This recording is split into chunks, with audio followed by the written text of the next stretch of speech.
Okay, I assume that we might all agree that the outstanding feature of this coming week's Torah portion, Parashat Vayetze, is the dream that Yaakov had, in which he saw something that the Torah calls a sulam, which was mutzav arza, that is to say that its basis, it stood upon the earth, v'rosho, but the top of this sulam, magia ha-shamayma. Of course, whether magia ha-shamayma literally means that it reached heaven, or whether it probably more figuratively means that it reached up towards heaven, because obviously, what is this reminiscent of? To a certain extent, it's reminiscent of the Tower of Babel. Because if you remember, the builders of the Tower of Babel were intent upon building Migdal v'rosho b'shamayim. Okay. Now that, somewhat more literally, it means that they actually thought that the top of the tower would extend into heaven. And therefore, I think the Torah is rather careful to tell us that this sulam is Rosho Magia HaShamayma. Obviously, it could just as well have said Rosho Bashamayim. But then again, that would seem to equate Yaakov's sulam with the Tower of Babel. I keep using the word sulam instead of ladder because there is a very good reason to interpret sulam as something other than a ladder, particularly when you consider that part of the description of the dream has malachei Elohim, divine angels, olim v'yordimbo, ascending and descending. Now, unless you assume, as Rashi and the Midrash assumed, that there were two different coteries of angels, and that one ascended and only subsequently did the second one descend. If you take Olim v'Yordim somewhat more literally, as they were both ascending and descending on it, that's kind of hard to do on a ladder. Now, of course, obviously, you can imagine a ladder that's twice the width of an ordinary ladder, so that it's conceivable that somebody could be ascending on one side while someone else is descending on the other side. But if you stop to think about it, there really aren't such ladders. Okay? Ladders tend to be narrow. They tend to be the width of one person. So if the Malachei Elohim were simultaneously ascending and descending on it, then it in all likelihood wasn't a sulam. Now, by the way, the word sulam appears nowhere else in biblical Hebrew. Therefore, there is an alternative to a ladder, and that would be a ramp. Or a stairway. A ramp accomplishes the same purpose as a ladder. It's on a slant to facilitate ascent and descent, but ramps, unlike ladders, don't come in a one-size-fits-all. The other reason, perhaps to accommodate the interpretation of a sulam as a ramp, is that there is a midrash that equates the sulam of Yaakov's dream with the altar, the Mizbeach, in the Mishkan and subsequently in the Beit HaMikdash. And since we know that the top of the Mizbeach was reached by a ramp, so arguably so could the Sulam of Yaakov. Now, all of this is really, as I said, just in anticipation that our Piyut du jour, actually Piyut du Seman, focuses on the dream and the situation, the circumstance, the venue in which the dream is narrated in the Torah. And it's once again from a fellow who has become our go-to Paitan. Shimon bar Magos, to remind you, he lived in the land of Israel somewhere during either the 10th or the 11th century. And the reason that I keep coming back to him is twofold. Now, I'll confess, because we're all friends, that the principal reason is because he is one of the few Paitanim whose Piyutim have been published in an anthology, and the anthology actually arranges his Piyutim in the sequence of the Parashiyot HaShavua. So the best reason of all for him to become the go-to Paitan is that his Piyutim are the most accessible. But there is, however, another reason, and it's an equally valid and cogent reason, and that is that we have said on a number of previous occasions, we have remarked on some of the distinctions between the earliest Piyutim, the Payatanim of the classical era, the 6th, 7th, 8th, 9th centuries, and those of the High Middle Ages, 10th, 11th, 12th centuries, and noted that the later Piyutim tend to be easier to comprehend. They tend to be written in a more reasonably biblical Hebrew than the earlier Piyutim, whose authors all too frequently engaged in, what do we call it, creative philology. That is to say, they made up words. We will, I promise you, at a reasonable point in the future, probably when we get to a parasha on which there is none or very little piyut, we'll have an opportunity to spend a little more time on describing piyutim and looking at some of the critiques of piyutim. I did mention on a previous occasion, and I'll mention it again now, that the most devastating critique of early piyut was delivered by Abraham ibn Ezra, the noted Spanish lexicographer, philologist, and of course, primarily biblical exegete. And it actually is incorporated in a portion of his Bible commentary. It's there for anybody who cares to look it up. At the very beginning of his commentary on the 5th chapter of the book of Kohelet, Ecclesiastes. Probably apropos of the fact that Kohelet itself indulges in frequent linguistic innovations, Ibn Ezra delivers himself there of a critique of Piyut. We'll come to it in due time. So here we are, and again, another notable feature of the later Piyutim, as opposed to the earlier ones, is that they rhyme. Now, I don't know whether you consider that to be an advantage of a Piyut, that it rhymes as opposed to not rhyming. But then again, I would suspect that at least until the modern era, until the invention of free verse, a rhyme scheme was pretty much a necessity for a successful poem. So here we are in the Piyut of Shimon bar Magos on the Parasha of Vayetze Yaakov. And it begins as follows, as you see, Arka, Katsara, the Kafetza. Arka is the Aramaic word, one of the Aramaic equivalents of the Hebrew word Eretz. Okay, those of you who have dabbled in comparative Semitics might know that the Hebrew letter Tzadi and the Aramaic letter Ayin often interchange. Give you one striking example. The Aramaic for the Hebrew word tzon is an, ana. So again, the exchange of the Hebrew letter tzadi with the Aramaic letter ayin. And in this case, there is an alternative form to the Aramaic ara, and that is arka.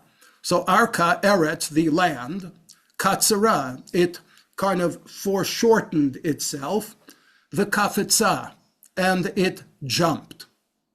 At what instant? Be'et, at the time, Tam Yatsa. Remember from last week's Torah reading that Yaakov was called an Ish Tam. So the Tam here refers to Yaakov. So Be'et Tam Yatsa, at the time that Yaakov left, and of course we know that what he left was Beersheva. Okay, so at that instant or on that occasion, the land, implicitly the land that he was traversing, kind of shortened itself, or it's also described as leaping, as bounding, okay, to the extent, Geula Bagola Matzah, so that Yaakov, when he went outside the land of Israel, he went into exile, so to speak, would be able to find Geula, would be able to find refuge, okay, Da'ah, okay, that either means to fly or it means to leap, dileg, clearly again synonymously, he leapt, bimrutza, quickly. I put alongside of it a small passage from the Talmud Masechet Sanhedrin. It's something that is cited in the commentary of Rashi and appears in Midrashim as well. And that is that on this occasion, Yaakov Avinu enjoyed what is called kfitzat haderech. Okay. Literally, kfitzat haderech means that the land itself leapt. But obviously, it's not the land itself that's doing the leaping. It's obviously the traveler who is leaping. And indeed, the Gemara tells us, Tanu Rabbanan, the rabbis taught us, Shlosha, that there were actually three biblical figures, Kafetza Lahem Haaretz, who enjoyed this leaping land. And they were Eliezer Eved Avraham, which is the subject of the Sidra, the Parsha of 2 weeks ago of Chayei Sarah, Yaakov Avinu, as is being described for us now, and eventually in the second book of Samuel, Avishai ben Tzruya. Okay, so the poet continues, line 5, Hein Tmimei Derech Titzor. So he's speaking to God, and he describes God as one who guards those who are Tmimei Derech. Now, Tmimei Derech here could be a double entendre. Tmimei Derech literally means those who stay on the path. Okay. But remembering that Yaakov was described as an Ish Tam, it could very well be that this particular Tmimei Derech is a reference specifically to Yaakov Avinu. So again, it's acknowledging that God safeguarded Yaakov's passage, the Choach Chelam, and the strength of those who are Tmimei Derech, of those who keep to the path. Lo ta'atzor, God does not place any limit on their strength. Zoakecha, once again, those who call out to God at a time of need. Tishmor v'tintzor, God again guards them, he safeguards them, he protects them. Chemdabtam lemalaot, and whatever it is that they desire to have fulfilled, lachmod, to covet, to desire, chemdatam, whatever it is that they're asking of God, whatever it is that they want to obtain, tiftzor, God persists in supplying it to them. Tuso av, again, latos like da'ah. In modern Hebrew, of course, you know that an airplane is called a matos, and to fly in an airplane is called latos. But when the verb appears in biblical Hebrew, it's not particularly clear whether it's referring specifically to flight in the sense of maintaining yourself in the air, or whether, again, it's just simply a poetic equivalent of to jump or to leap. So in this case, the flight was maintained by one of the patriarchs. And in case we forget which one of the patriarchs it is, he's the father of Mispar Rova. Now, you might fall into a trap here.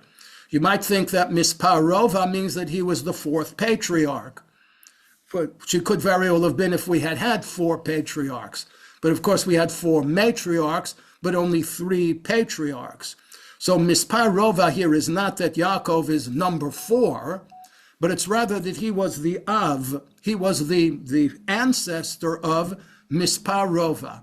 Misparova is an excerpt, again, as we've seen on a previous Piyut, of part of the prophecy of Bilaam. In fact, it goes, Mi mana afar Yaakov, who can count the dust of Yaakov. Dust here, of course, is being used poetically. You remember that God constantly promises the Avot that their descendants will be like Kechol Hayam or Ka'afar Haaretz, right? That they'll be as numerous as the grains of sand or the clots of earth. So Bilam, in praising the people of Israel, says that they are innumerable. So he kind of asks rhetorically, Mimana Far Yaakov, who can count the grains of dust or the specks of sand that are represented by the Jewish people? And the end of the pasuk is Umispar et Rova Yisrael.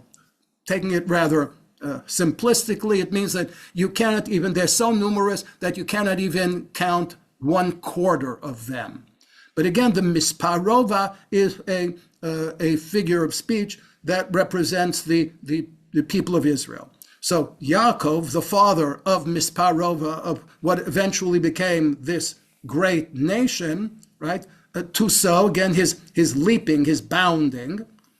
Yahavo hishlich. He cast his fate, his destiny, upon whom? Mat'iv Sheva, upon the one who despises 7 things. Who despises 7 things? God. Because there is indeed a biblical verse. You can again peek at the next page, right? The footnotes are all there, okay? The Mat'iv Sheva is based upon a verse in the book of Proverbs in which it says, Sheish Heina Saneh Hashem. There are 6 things that God despises. V'sheva toavot nafsho. And 7 things that he despises. This is a recognizable pattern in biblical literature. Scholars call it Degem HaMispar HaOleh, a pattern of ascending numbers, right? Where the numbers aren't always 6 and 7. Sometimes, if you recall, they are 3 and 4. You may remember from last week's Piyut, there was a citation there from the book of Amos, right? Al Shlosha Pishrei Edom ve'al arba'a olo ashivenu. Right? But God says through the prophet Amos that he might be prepared to overlook 3 sins committed by the people of Edom, but the 4th, as it were, is the proverbial straw, right? That God cannot overlook.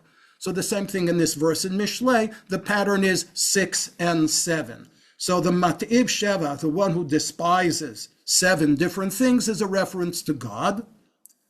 Ke'ayal nitchayel, and because Yaakov places his trust in God, he becomes as chayal, he becomes as strong as an ayal, as a leaping ram. V'chinein v'shivea, so if on occasion he calls out again to God in prayer, Litzeto rekam mi Be'er Sheva, as he did on this occasion when he left Be'er Sheva on his way to Haran. And as to his leaving Be'er Sheva rekam, empty-handed, you may recall, and if not, I'll remind you next week, okay? Because in next week's Parsha, Yaakov reflects on this episode of his dream, and he shares with us at that juncture, Kivamakli avarti et hayarden hazeh, va'ata hayiti l'shnei machanot. That on his return from Aram, he remarks on how he came there empty-handed, and now he has many possessions. So from that we deduce, as the Paitan does here, Litzeto rekam mi Be'er Sheva, that when he left Be'er Sheva, he was empty-handed. So I'll permit myself a midrashic parentheses. Yaakov was nominally on his way to the ancestral home in Aram Naharayim for the purpose of acquiring a wife. Okay? So surely he had before him the illustrious example of Eved Avraham, who was also dispatched to the ancestral home in Aram Naharayim for the purpose of securing a bride. Eliezer, as you may recall from the Piyut of 2 weeks ago, went laden with 10 camels worth of goods in order to make a good impression, in order to provide a mohar, a bride price for the intended.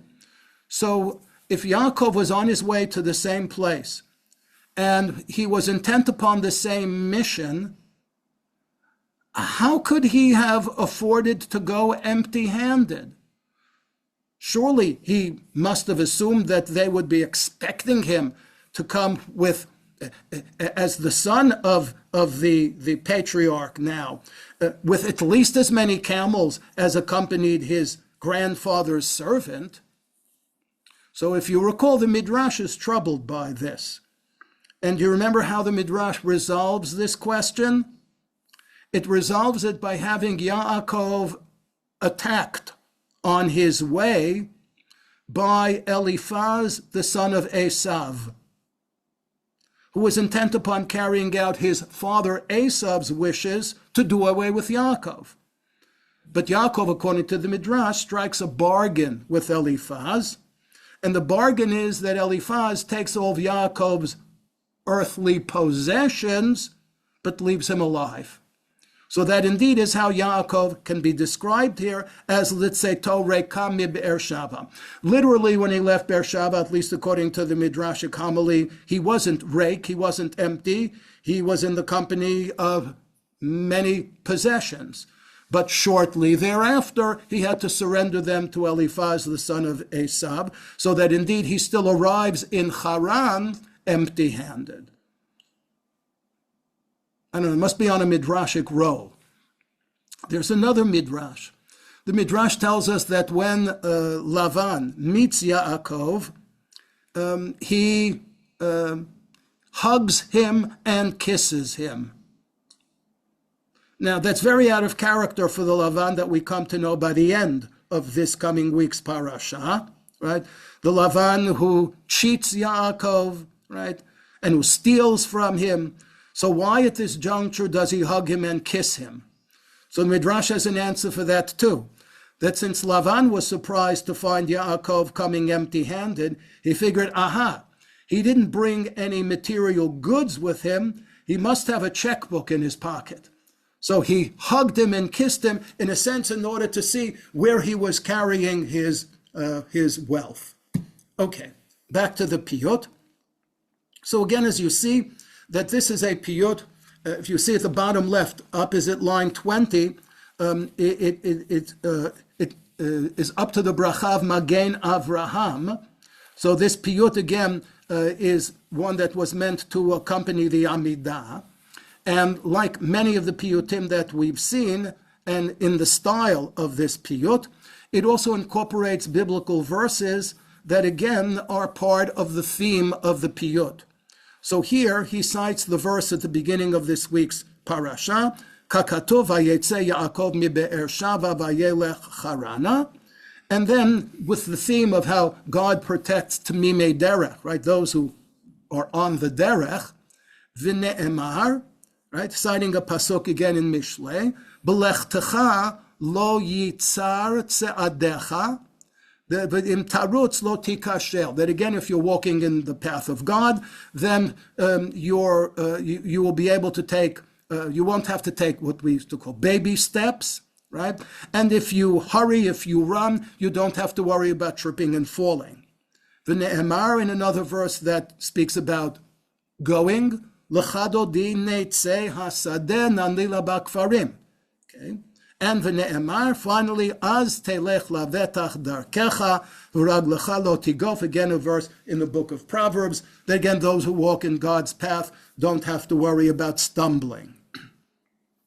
Now, you notice that on line 12, we've reached only the letter Lamed of the alphabet, but yet the alphabetic acrostic is interrupted here with something that makes it more appropriate for an insert into the Amidah, because it assumes more of a liturgical value.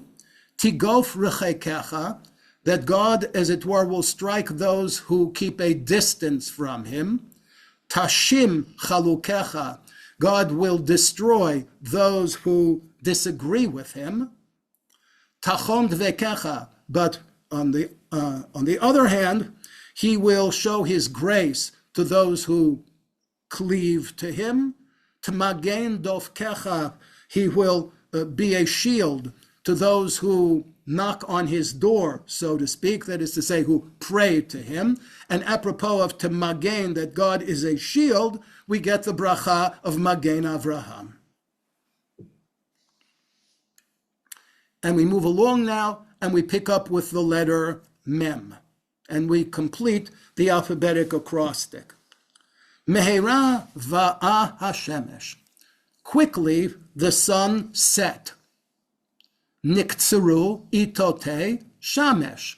And the hours of daylight, right, 8, a period of time, okay, the hours of daylight, niktzeru, were shortened, were abbreviated, okay, and sotem eva hidmim amesh.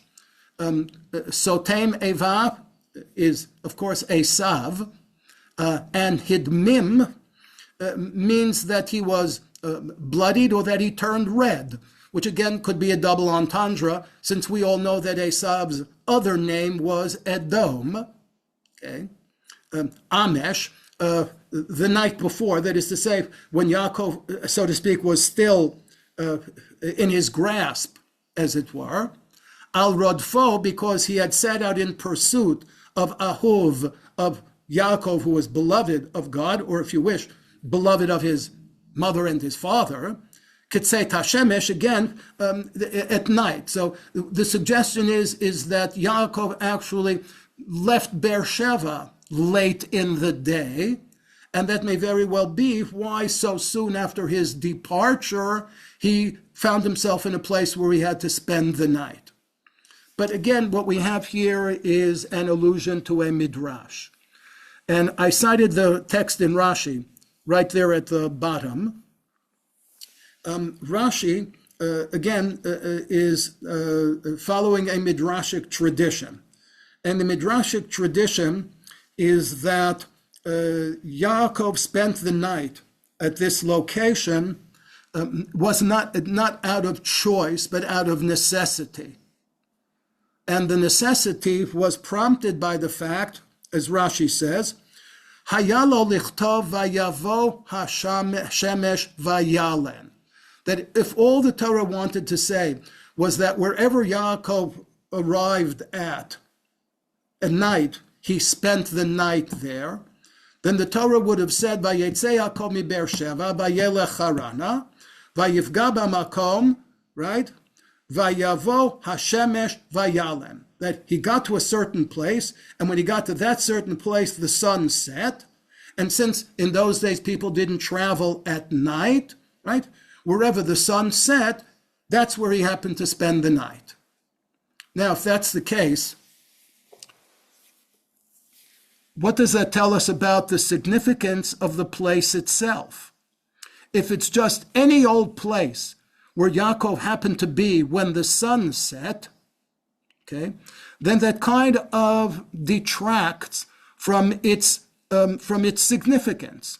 Because after all, if you recall, at the end of the dream, Yaakov pronounces the place at which he dreamt, Ein zeki em beit Elohim, this must be the abode of God, v'zeh shar hashamayim, and it's the gateway to heaven. So is it indeed the fact that just any place where Yaakov happened to have his dream was of sufficient importance to be recognized as a Beit Elohim in Shar HaShamayim? So of course, to the Midrash that doesn't work, and therefore I'm sure you're acquainted with the Midrash that says that in fact, when the Torah tells us thereafter, Vayikra Yaakov Shema Makom Ahu Beit El, that Yaakov named the place Beit El, V'ulam, however, Luz Shem Ha'ir LaRishonah, that this indeed was the gateway to heaven. Because if you remember, according to the Midrash, where is all of this taking place? It's not taking place in the settlement on the West Bank that currently bears the name Beit El. Okay.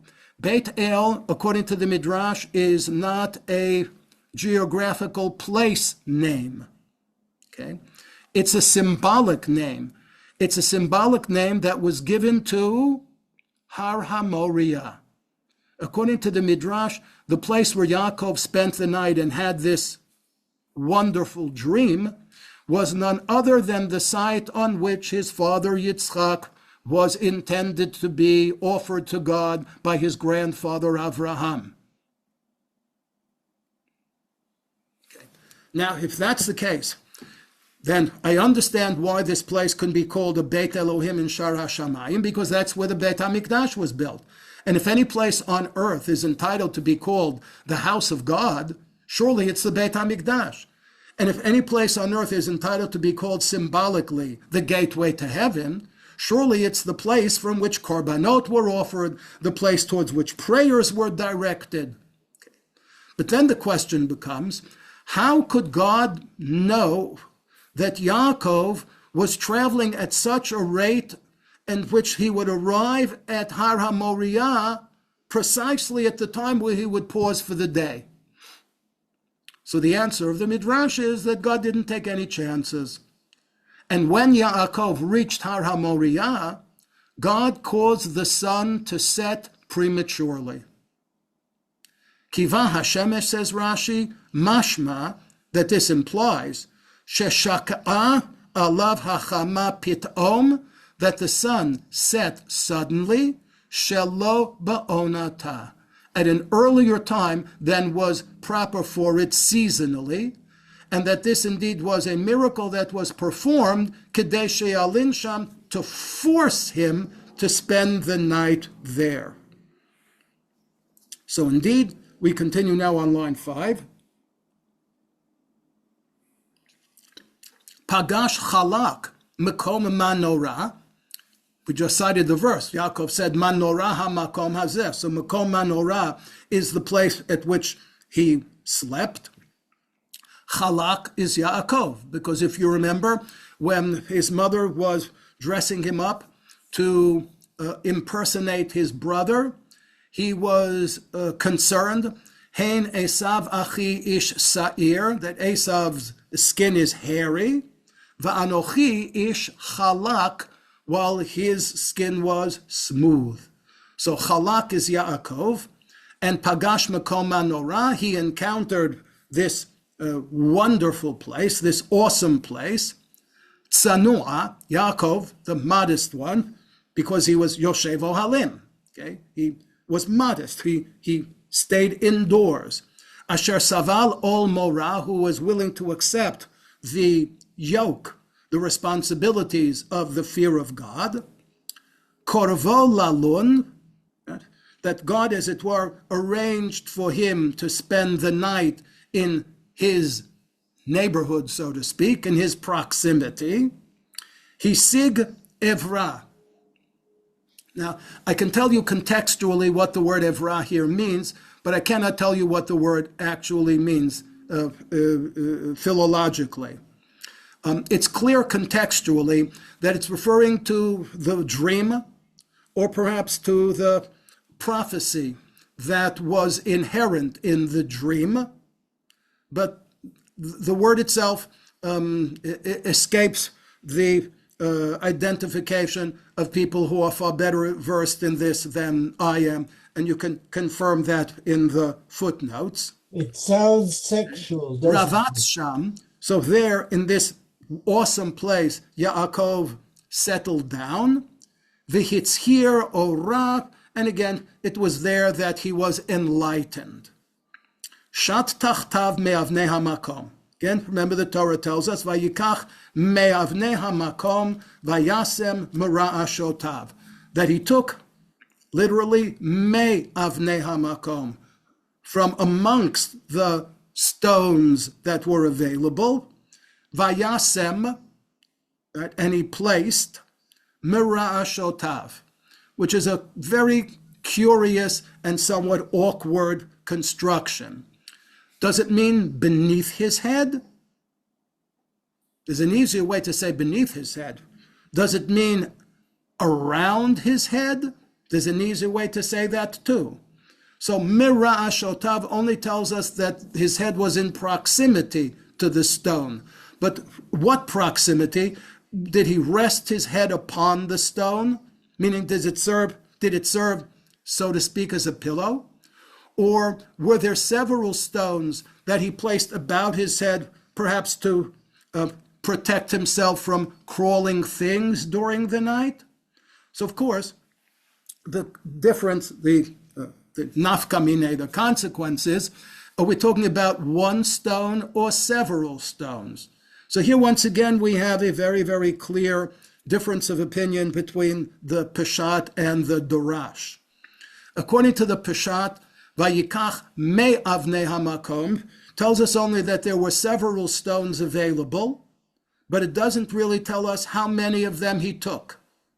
However, in the morning when he awakened, it says, Vayashkem Yaakov baboker, Vayikach et ha'even asher sam mera'ashotav. He took the single stone that he had placed beneath his head, Vayasem otam matzeva, and he used it as a monument.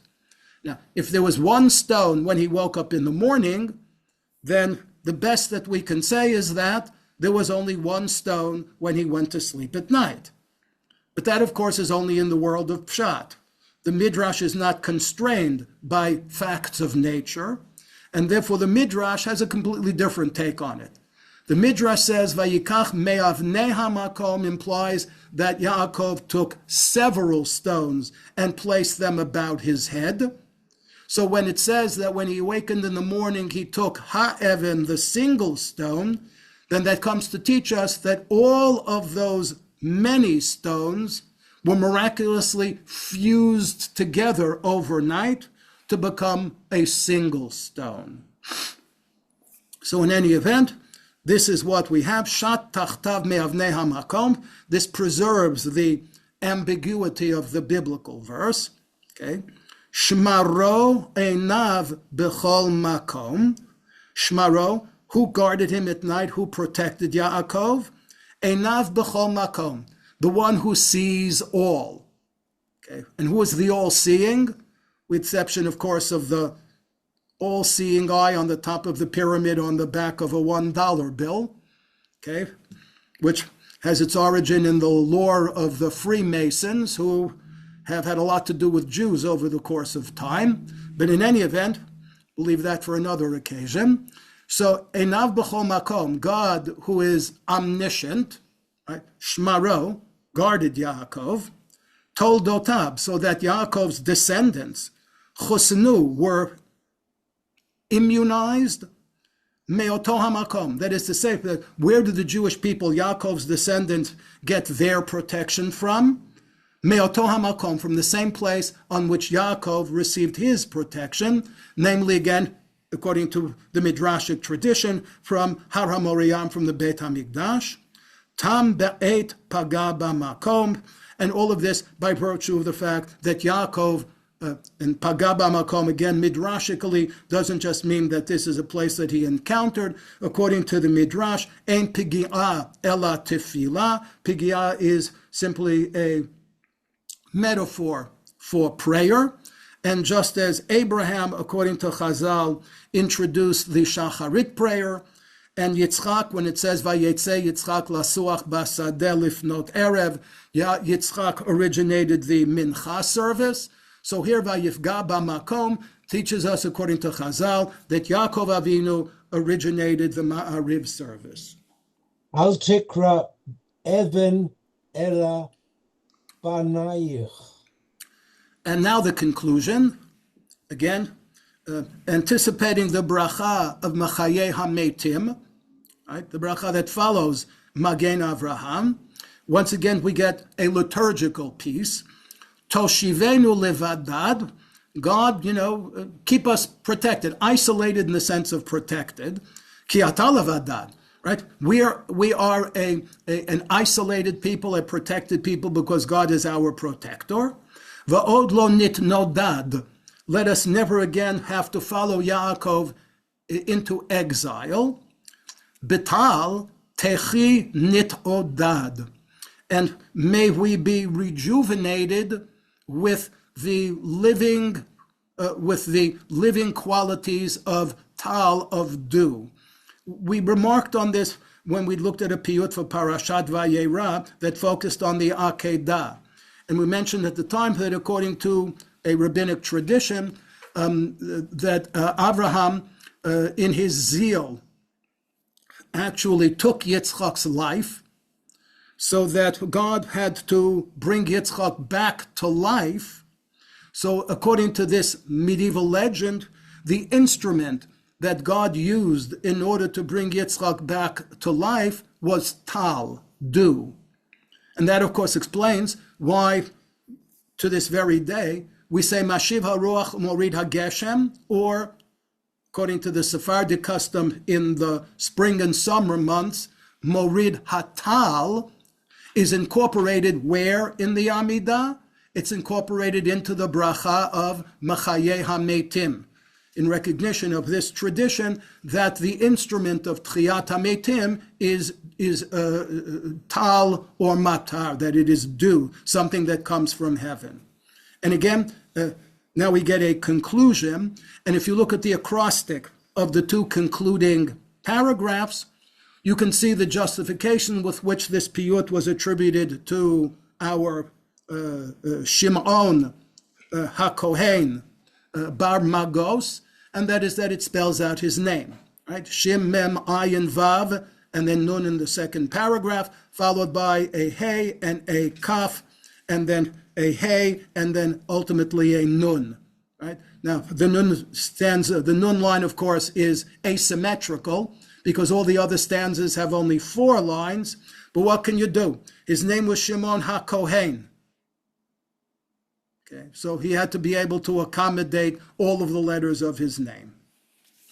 Shomer Raglei Chasidecha. Again, this is a theme that he struck several times in the earlier part of the piyut, that God watches over those who are Chasidim, those who are attached to him. Megale lamo sodecha, and somehow he lets them in on his secrets.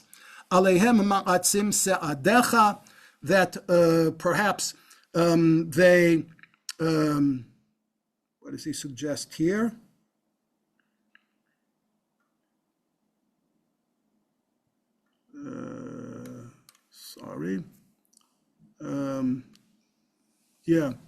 Ma'atzim, okay, I should have gotten that. Alehem ma'atzim se'adecha, that on their account, right, God increases his assistance to them, right, sa'ad, assistance, modern Hebrew welfare, umalavam, and God keeps their company, he escorts them, berov chasadecha, in his act of grace. Nadar tam begaluto, as Yaakov now was going into exile, he took an oath, right, the oath about him, Yeh Elohim imadi, etc. Hunhara gihato, a rather complicated passage.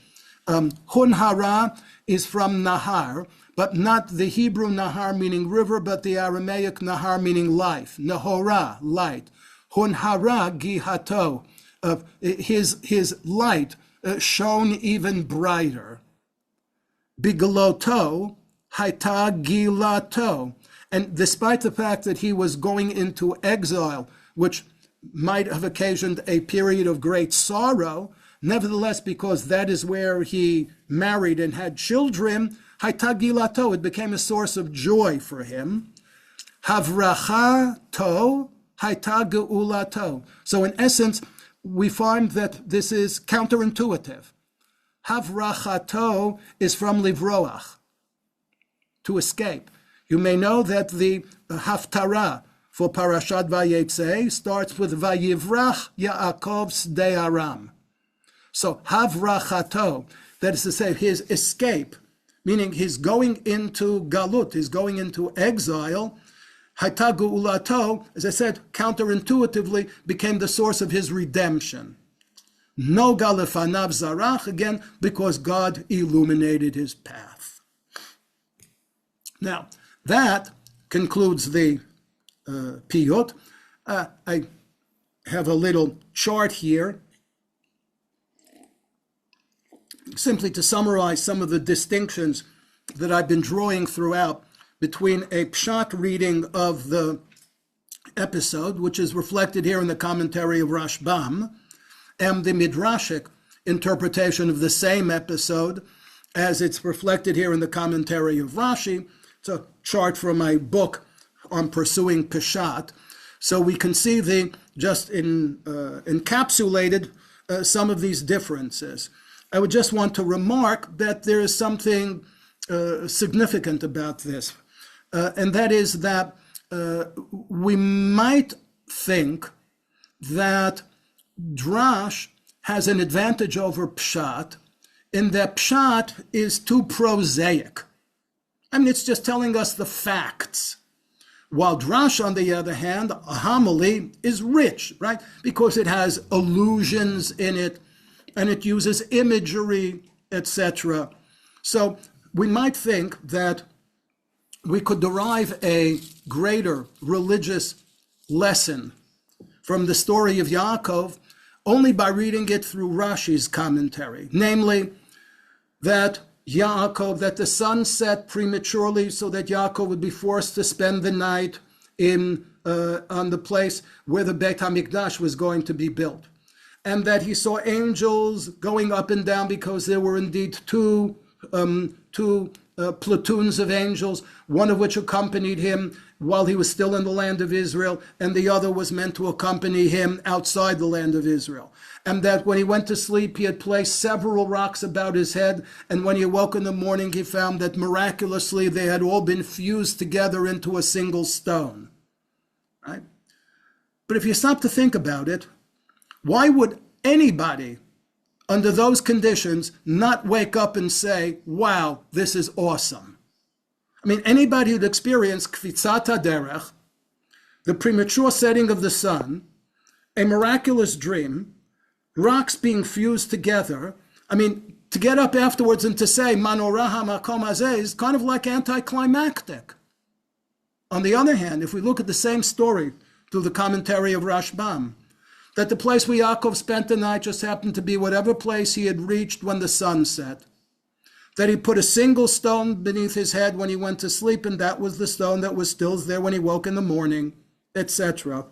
And yet, therefore, the object, the subject that inspires Yaakov to name this Shar HaShamayim, the gateway to heaven, is not anything miraculous that happened to him. It's not a suspension or alteration of the laws of nature. There was no kfitzat haderech, there was no premature setting of the sun, there was no fusing together of individual rocks to make one big stone.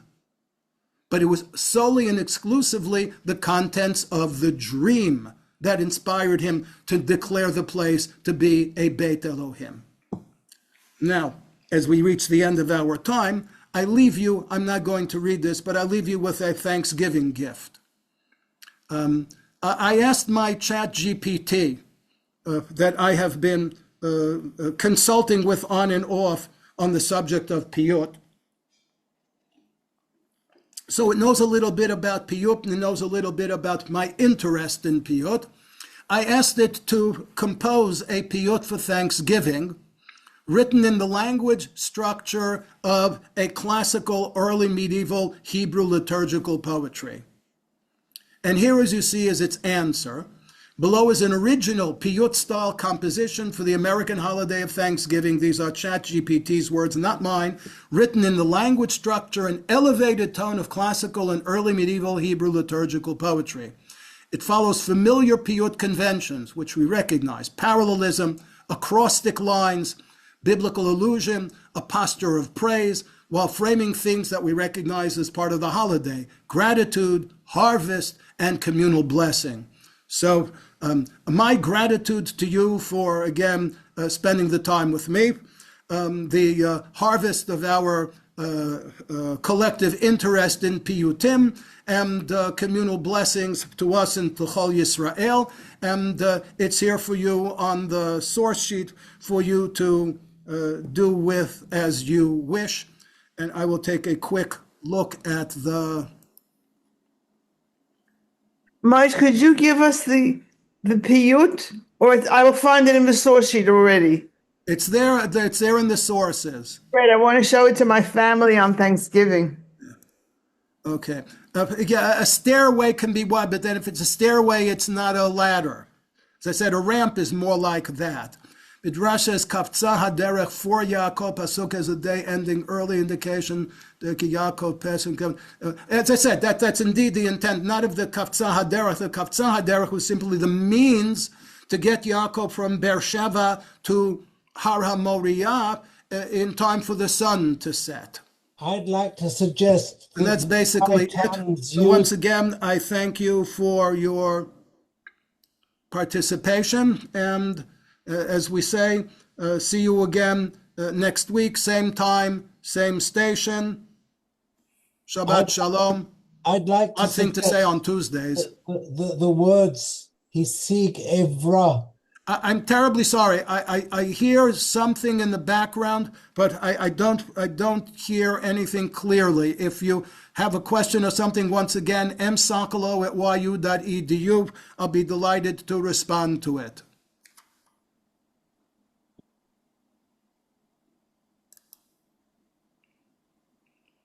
Thank you.